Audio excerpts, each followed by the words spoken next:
What's up, guys, and welcome back to another episode of the Fight Day MMA Show. I am your host, Kayla Nero, here with my main man, Kanan Saunier, or as they call him, the Pick'em King, as he's still got the lead right now, but that's going to change this weekend, guys. We're going to get him back. We're going to get him back this weekend. The lead is large. The lead is all right, but it's all right. We're going to get it back, guys. We're going to get it back. All right, guys, so thank y'all for coming back again. So today we're going to give y'all a breakdown of the main card of UFC Fight Night 175, Brunson versus Shahbazyan.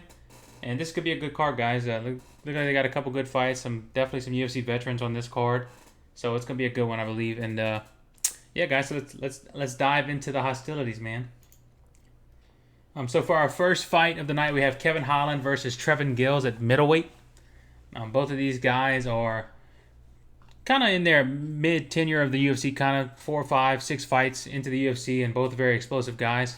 I'm gonna give it to Kanan to break this first fight down for you guys.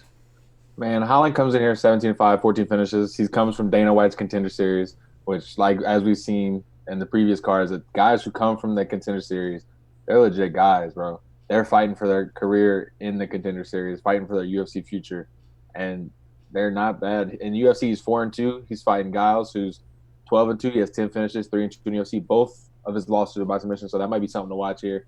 Holland is the massive favorite, which in his last fight he was a massive underdog. Or I'm pretty sure he was a big underdog and ended up getting a KO. So he fights when he's underdog, and I'm sure he's going to fight as a favorite. I feel like Holland is a more experienced fighter here. He averages 4.29 significant strikes per minute, while Giles averages 3.61. I feel like on the feet, he is going to do his best work on the feet. I feel like both fighters want to keep this fight standing. I don't see a big advantage for either fighter on the ground. I think Giles would rather keep this fight on the feet because, as you see, both of his losses in the UFC have been by submission. So I don't feel like his ground game is fully there yet. I've also seen that Giles can be very, very overly aggressive, and he tends to lean in a lot, which that's just asking to get knocked out, which I think Holland will do. I think Holland's going to be too much for him, and he will knock him out.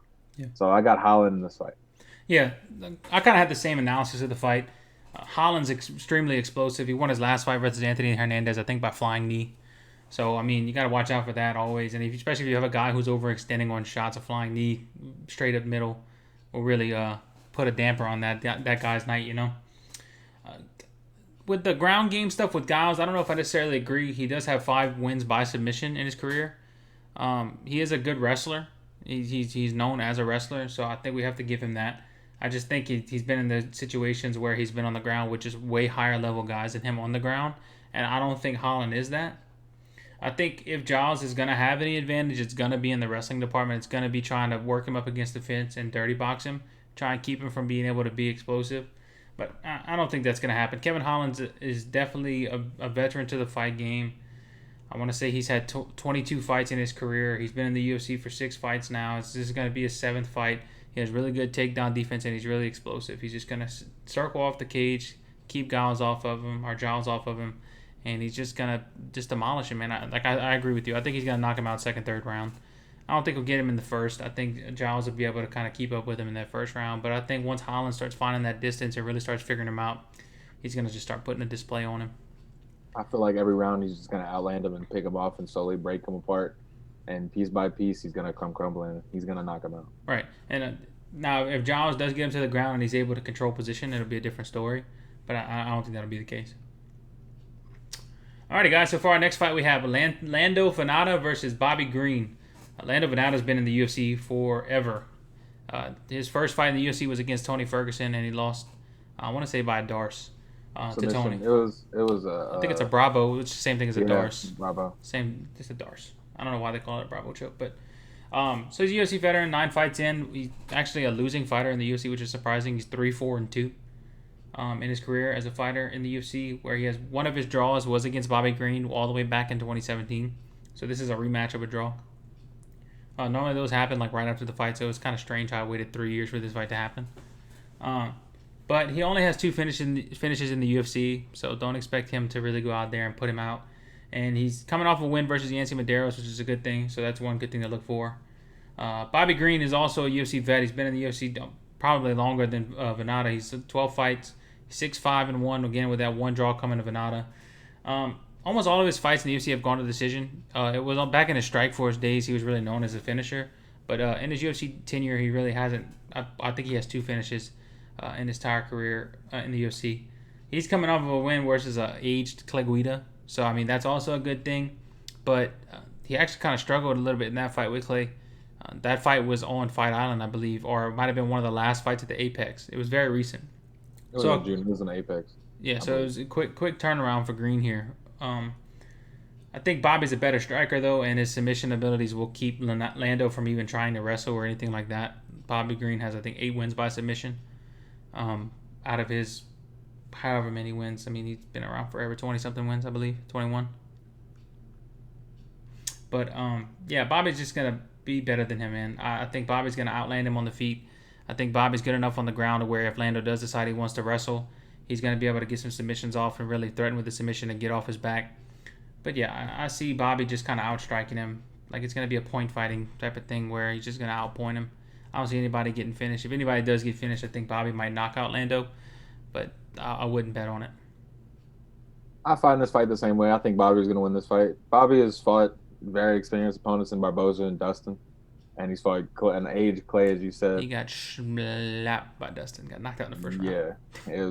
But he's fought the more experienced opponents. I do think this fight's going to stay on the feet because both these fighters have atrociously low takedown accuracy on their careers. And I think this fight's going to stay on the feet for the majority. Lando is coming in and he absorbs a lot of punches, man. He absorbs way more punches than Bobby does. And Bobby lands more punches and has better accuracy with his punches. And I mean, if you're landing more and you're more accurate with your punches, I guess somebody who takes a lot of punches in comparison, that's usually a good sign of who's going to win that fight. All right. I do believe it's going to go the distance. And if there is a finish, it will be Bobby Green finishing Lando. But I got Bobby in a decision. I agree. Alrighty, next fight is my pick for the fight of the night. Anytime Vicente Luque is fighting, I tend to pick him to win fight of the night. Sassy. Dude's a barn burner, dude. He's fighting Randy Brown, who's also a barn burner as well, who's a really explosive guy, and he definitely should be in the top 15 conversation when it comes to the welterweight division, and so I'm glad he's kind of getting this fight to fight Vicente Luque. So Vicente Luque, I didn't realize how long he's been in the UFC. He's been in the UFC for 14 fights, and so he's pretty deep into his UFC career, and he's only had 3 losses in his whole UFC career with 14 fights. I mean, 11-3 in the UFC is not shabby whatsoever, 2 of which of his losses came from Wonder Boy and Leon Edwards. So those definitely aren't slouches to worry about. I mean, top 6 fighters, right? And so I mean, really, really good fighters. He's one of the hardest hitting welterweights. He showed Mike Perry up, broke the hell out of Mike Perry's nose, and Mike Perry hits like a truck. And Vicente was just able to sit there and eat those shots. So bro, it just goes to show you. Just goes to show you how hard Vicente hits and how hard of a shot Vicente can take. He has a pretty good jiu-jitsu game, too. I want to say he has 5 or 6 submissions on his career. So if Randy Brown decides to use some of that explosive wrestling that he does have, it's not going to really pay off just because Luque is going to be have good enough takedown defense and good enough submission game to really threaten Randy from really wanting to try and go for the takedown. I think he'll blast him, man. He's going to blast him all night long. Randy Brown's going to feel sore as shit on Sunday morning if he's not in the hospital Saturday night. Randy Brown is entering his 10th UFC fight as well. He's been in the UFC for a while. He's got a record of 6-3. But recently he was finished by Nico Price, and he was the guy who Nico Price finished from his back. It was pretty crazy, actually. Randy Brown had taken Nico Price down, and Nico was kind of in a weird position, but Nico was able to get his foot wrapped around the other side of Randy's head and pull it in, and he was hammer fisting the other side of his head, and he was able to knock him out. I'm sure Nico was kind of able to generate a lot more force because he was pulling with the foot and hitting with the hand. But if that was able to knock Randy Brown out, what do you think Vicente Luque's right hook's going to look like? Nico KO'd him. Vicente just beat Nico a couple, 2 or 3 fights ago. I know MMA math doesn't add up, but I think Luque beats the dog poop out of Randy Brown first 2 rounds, finishes him in the 3rd. I agree with you here. I also think that Luque beat. I'm pretty sure he knocked out Nico twice. I want to say I know he beat him twice. Yeah. I believe they were both knockouts. But yeah, I think Vicente Luque is going to come in. I think he's going to be way too much for Brown to handle. Luque is a great technical boxer. He picks his shots and he lands those shots, and he has great power. I want to 5 of his last 6 wins are by knockout. He's coming in. He's a knockout artist, as we've seen in 5 of his last 6 wins. Mm-hmm. I think he's going to come in. He's going to throw those heavy hands, and I think this fight's going to stay on the feet. Brown comes in with he's 4 inches taller and has a 2.5-inch reach advantage, and he has a boxing background. He's good grappling, but I don't think that's going to be enough, man. I think Luque is going to come in and he's going to dominate this fight from start to finish. He's going to outbox him. I think his takedown defense is going to be there. I think this fight is going to stay on the feet majority unless somebody gets dropped, which I see Brown being the one that gets dropped. Right, and he's a wrestler, so he's not really good off his back. Yeah, so I got he's a jiu-jitsu guy. I got Luque winning this fight. I agree. I'm gonna go knockout in the second. I think there's gonna be definitely fist flying in this fight. Yeah, I think Randy has a good enough chin to make it past second round, but man, it just starts building up. I don't know if necessarily be a knockout like he'll go straight to sleep, but it'd definitely be an accumulation of damage for sure. Will definitely TKO him. Could Vicente hit him in the first round and knock him clean out? Absolutely, 100%. I just think Randy's got a better chin than that, you know. Yeah. But who knows? All right, so here, guys, is where the picking king for this week's going to get decided. This is the fight that me and him didn't agree on. So we got Joanne Calderwood versus Jennifer Maia. This is in the flyweight division of the women's. Joanne Calderwood's coming off of a win versus our Louisiana girl, Andrea Lee. She was thought to be slotted in for a title fight, even though she was only on a 1-fight win streak against Shevchenko in this flyweight division. But she decided to take another fight in the meantime since Valentina wasn't available. So props to her. I'm pretty sure Valentina got injured. Yeah. That's why that fight got canceled. And then Maia had somebody scheduled, but she got COVID. So she could have just waited around and waited for that title fight. But she was like, nah, I'm going to fight somebody, whoever y'all want to put against me. Right. Which, I mean, might come back to bite her because she might never get that title fight again. Right. And, I mean, that's what I think is going to happen because Calderwood used to fight at strawweight, but she's kind of had a career resurgence at flyweight, only having really lost to one person in the flyweight division, and that was Caitlin Chukagian. And that was 2 fights ago, and Caitlin Chukagian just fought for the title. So, I mean, she did get blasted by Valentina, but let's be honest, no flyweight in the world is going to beat Valentina. However, Jennifer Maia is entering her 5th fight in the UFC. She's currently 2-2. But she has good losses, man. Like, she only lost to Chukagian and Liz Carmouche, who are both very experienced, very high-end fighters. She does have a notable win over Roxanne I can't ever pronounce Roxanne Modafferi, I think, or Modafferi's last name, who recently defeated Macy Barber and knocked off the Macy Barber hype train. So you kind of got to give her a little bit of credit for that. So she's definitely showing that she can definitely be a prospect. Maia was also an Invicta FC world champion not very long ago. I want to say 4 or 5 fights ago. She was fighting for the Invicta FC championship at flyweight, and she won it. I mean, if y'all don't know what Invicta is like an all-women's MMA organization where a lot of the women's champions have come from. I want to say Felicia Spencer, who just recently went 5 rounds with Amanda Nunes, was the Invicta FC featherweight champion, and there was a few other women that came from Invicta. So that's definitely, whenever you see that coming for women, that's a good thing to look out for whenever you're making picks on fights. I do feel that Maia is a much better grappler than Calderwood, and I don't think Calderwood goes out as a striker, but man, I just don't see. She kind of reminds me a lot of Molly McCann. You know, that kind of that forward pressure, just run a box with you, and I think Maia's Muay Thai is going to be enough to keep her present in the standing exchanges, but I think Maia's going to be able to get her to the ground, and I think she'll get her with a submission, if not in the first, by the second round. Calderwood's been finished by submission twice in her career, and they were both in the first round. One was by armbar, one was by guillotine. So I could see her maybe overextending on something and getting caught in a submission. I really can. I don't know if I agree with this here, man. Calderwood have seen like you said, she's a big pressure fighter. She's gonna push the pace. She's gonna push the objective fight. She's gonna push what she wants to do, and she has an insane pace. And we've seen fighters with that pace tire people out. Askarov a couple weeks ago kept an insane pace against Pantoja, and he was tired. His punches weren't hurting him, but Pantoja was dead. The Diaz effect, man. bro, that pace is something that's crazy. And I think Joanne Calderwood has that insane pace that's going to push this fight. I think that this fight would definitely go to distance. I think one thing that Joanne struggles with, and that's going to be her downfall if it happens, is her takedown defense. But on the other end of that, in Jennifer Maya's UFC career, she only averages 0.25 takedown attempts per 15 minutes. So she's going to have to completely switch up her game, as we've seen so far, to win this fight and to get her to the ground. Because I don't know, I don't think she's gonna wrestle as much. I think she's gonna try to stay on the feet because of her Muay Thai background, and I think that pace is gonna absolutely kill her. I think that pace is gonna be what dictates this fight, and I think Calderwood's gonna win this fight in a decision. Well, you're wrong. It's okay though.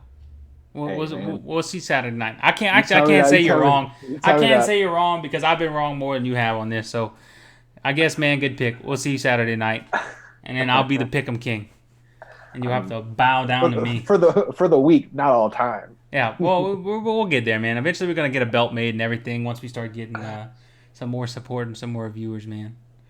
We'll get a belt to appease to the audience. Maybe we'll get some merch out there one day too. Yeah, man. All right, guys, and now we're on to the main event of the evening between Derek Brunson and Edmund Shahbazyan at the middleweight division. These guys are ranked number 8 for Brunson and number 9 for Shahbazyan. No big title implications from this fight, but definitely starting to put themselves in the title picture if they get a win here tonight. Definitely will get a top 5 opponent, if not top 3 opponent. Top of the division is kind of clumped up right now. I know they have Adesanya versus Costa coming up. Jared Cannonier slotted for a title shot. Hermanson just said that he wanted to fight Whitaker. So, I mean, there's a bunch of stuff going on in the middleweight division right now, and I'm really excited about it, man. It's looking like not very long ago the middleweight division was dead, you know? Anderson just lost the title to Weidman. Weidman lost it to Rockhold. Rockhold lost it to Bisping, and then Bisping lost it to GSP, and GSP retired. And then we had Whitaker, who fought real well twice, and then he was hurt for forever. And then we had Izzy Gaslam. So maybe it hasn't been dead. That's all a bunch of good fights. But it seems it's been it's happened over a long period of time, you know? So the middleweight division has been slow. Dead. I think it was dead for a while because Anderson was just destroying everybody. Yeah. Like the women's division, like Valentina and Amanda. Nunes, they're just destroying the division, which makes it look dead. But I mean, kind of like the 125-pound division too, because Henry smashed everybody, got the title, and everyone's like, well, who's at 125? And then you watch Figueiredo versus Benavidez, really, and you're like, holy crap. DJ really smashed everybody and just left Cejudo. Right. And then, yeah. I mean, dude, if I was Henry Cejudo, I wouldn't come out of retirement and fight Figueiredo. I'm good. I want him to fight Volkan. Volkanovski? I want him to fight Volkan. I feel like he's going to be a little too small for Volkanovski. But that's the thing. They're both short, man. And Henry jacked up. Man, hold on. Max got to get his third fight with Volkanovski anyway. Because he won the second fight. Everybody's crazy. Volkan wanted to tweet out, he said, I got to keep fighting Max until he wins. And I'm just like, man, you really lost that last fight, though. But right. I mean, he got a point. He got a point. All right. So back to the fight, guys. Sorry, we got on a little tangent there. So, Derek Brunson, big-time UFC vet, 16 fights in the UFC. He's only lost 5 times. But every time he has lost, he's really lost to an explosive striker. Whitaker, Izzy, Jacare, Yoel, Anderson Silva. All right. So, something to look out for. Explosive guys who can get off quick, typically do well against Brunson. Brunson is a good finisher, however. He does hit really hard, and he is a good wrestler. But no matter how much experience you have, if they test that chin and your chin can't handle it, there's not much that can happen. And, ask Brad Tavares about this guy's ability to test your chin. Edmund Shahbazyan, call him the prodigy. You can't argue with him. Bro, he's 22 years old. He's 22 years old. He's 11-0.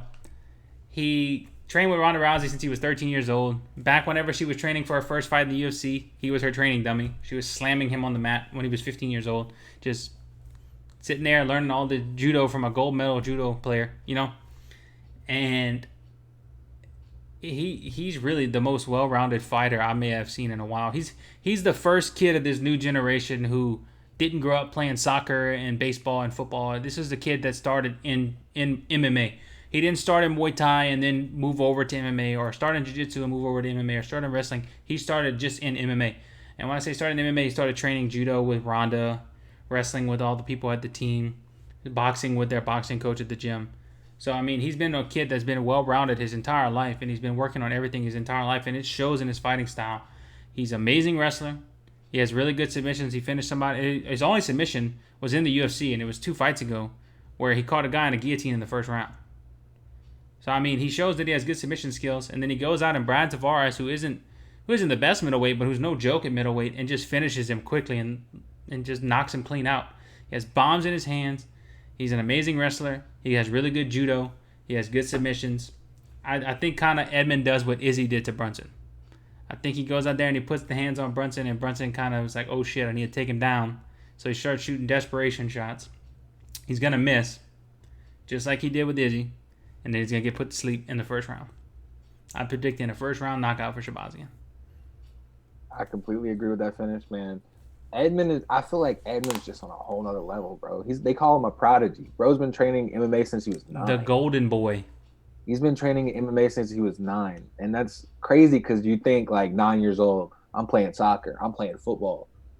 He's been training in MMA as long as pretty much everybody else in the UFC has. And he's about 14 years everybody's younger. 10, at least 10 for most people, younger than everybody. That is higher up there that he's going to fight. They're saying this guy's going to be the guy to break John Jones' record for the youngest UFC champion. I think that's crazy because you just don't see that. 10 of his 11 fights haven't even lasted past the first round. All 10 of his finishes, first round finishes. This dude has power, and he's dangerous on the ground. He's good at all aspects of the fight game. And the thing with Brunson usually beats who he should beat.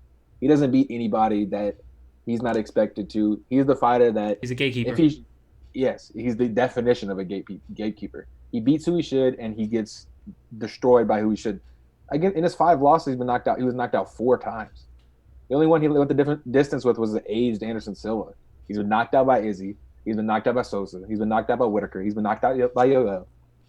Those are guys that got power in their hands, are good strikers, and I just don't see him doing it. I don't see him getting over that hump against this guy who's might be the next great champion. Like I said, he's undefeated right now. He could be the next Khabib. He could be the next John Jones. And we're watching it happen. Let's slow down a little bit. Slow down a little bit. But I'm saying he could be. He's undefeated. I said that about the guy who Aaron fought a while back. He could be. We don't know. Jack Shore. At this point in his career, we don't know. But he's proving it right now. And until we see him fight top guys, we won't over sure. But right now, he's putting on clinics. 10 of 11 wins in the first round. That is crazy. His average, I want to say his average fight time's like 2.5 minutes. He's 4-0 in the UFC, so that's 4. The only fight he had in the UFC that went to the 3rd round was like 2 fights ago, right? It went to decision. I want to say it was a decision, but still, at that, he's a former contenders prospect. He's what that series is for. Right. I think that Edmund will knock him out first or second round, if not early first. I think it's going to be quick. I don't think Brunson has what it takes. He's never shown in his career that he has what it takes, and he's been a consistent gatekeeper for his career. Yep, I agree, man. I agree big time. So, yeah, I mean, there's our picks for the fights, guys. I really hope y'all enjoy the analysis. I really hope y'all kind of give us back some feedback and let us know what you guys think about the fight. So drop a comment, drop a like, subscribe. Check out the Spotify podcast, too, if you have time. I mean, if you don't have time to sit around and watch this YouTube video, we do have a podcast on Spotify. I know we announced that a while back, but I'll just like to put that reminder back out there. Check us out on all our social medias, Facebook, Instagram, Twitter. Those are all linked in the profile on the YouTube channel. So you can check those out there. We post fight video updates on Twitter and Instagram, as well as on Facebook. And we're looking to come back with a little bit more content here soon. Trying to figure out different ideas that we can do, maybe like top 10 list or something like that. Don't bet on it right now. Or fights that we want to see. Fights that we want to see. That'd be something cool to do too. Don't bet on it right now just because we need to find the time and stuff to do it. But as you see, guys, we're starting to get up with the technology a little bit with the intro and outro song here. That's going to be coming up. We're starting to get into a broadcasting software and such. So we're trying to make it a little bit better, a little bit more viewer-friendly. And we really want y'all to enjoy the show. And again, be ready, guys. We got big news coming soon. It's gonna be pretty crazy, man. Y'all gonna be surprised on what what we pulled off. And yeah, man, we appreciate everyone who's sticking with us right now. keep coming back, guys. We'll keep providing videos. We'll keep providing love and support to you guys if y'all needed to. And yeah, man, thank y'all. As my main man Triple C would say before we go, Nero, I'm gonna need you to bend the knee to the Pick'em King. I'm not getting on my knee, brother. I'm gonna need you to bend the knee, as my main man Triple C would say. Bend the knee. Well, look, I'll give you this. Congratulations. Good job. All right, guys. Peace out. Y'all have a good one. Thanks for Enjoy coming, the guys. fights, and let us know what you think. Peace.